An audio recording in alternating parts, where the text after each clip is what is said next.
One of the things people are familiar with is most people are familiar with Botox, Dysport, Xeomin, all of these neuromodulators in the upper part of the face. That helps to prevent those little 11 lines that people get between the eyebrows. Raise your brows up for me again and relax. As well as those horizontal lines that people can get across their forehead. Raise your brows again for me and relax.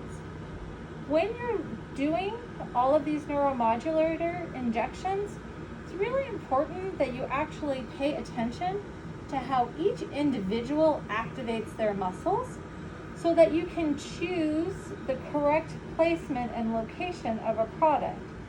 If you go just the way the book says to do it, people tend to look very frozen and very artificial.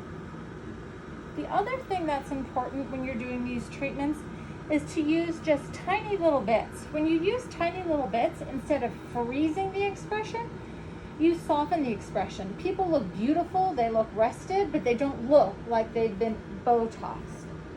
Big smile for me, and relax, eyes closed. And we're getting a little bit of the crow's feet here. Big smile again, and then relax here. So I would say most people are familiar with treatments in this part of the face. However, from my perspective, this is really only part of the face, and the lower part of the face is also very important.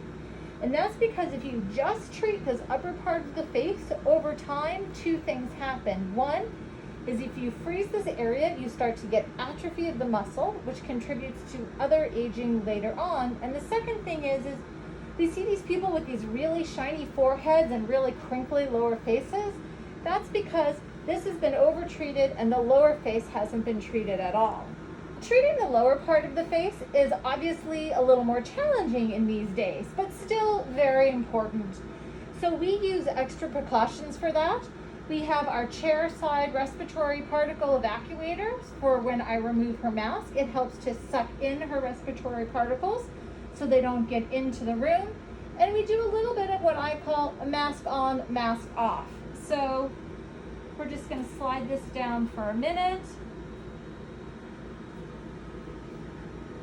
Get her depressors, her chin area. And then I'm going to do one teeny tiny little bit of a lip flip for her also. And just get these edges of the mouth here. Purse your lips for me and relax. Sorry, two more teeny tiny little ones just to help those little fine lines on the upper part of the lip that are beginning to form, and mask back on. The next area that's very important not to forget is the neck. So sorry, I'm going to cover your eyes here a little bit. Clench your teeth really hard for me. It's super important to get those neck bands.